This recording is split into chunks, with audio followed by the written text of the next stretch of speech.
Assalamualaikum semuanya, selamat datang di channel Naim Panca. Di video ini saya akan bagikan tutorial membuat layar pada HP Vivo Y16 menjadi full ya. Saat ini kan masih ada tombol navigasi yang tertera di sini ya. Jadi kita akan hilangkan, jadi seolah-olah nanti layarnya akan menjadi lebih lebar. Bagi kalian yang belum tahu caranya, silakan kalian simak video ini sampai selesai. Jangan lupa subscribe dan aktifkan loncengnya. Kalian bisa langsung masuk saja ke menu pengaturan, kemudian kalian bisa langsung scroll paling bawah sampai kalian masuk atau menemukan menu sistem.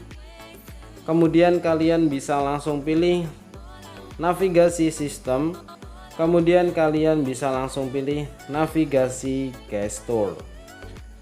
Oke, saat ini tidak ada tombol kembali ataupun tombol menu ataupun tombol home. Jadi untuk kembali kita bisa geser seperti ini dan langsung masuk ke menu home.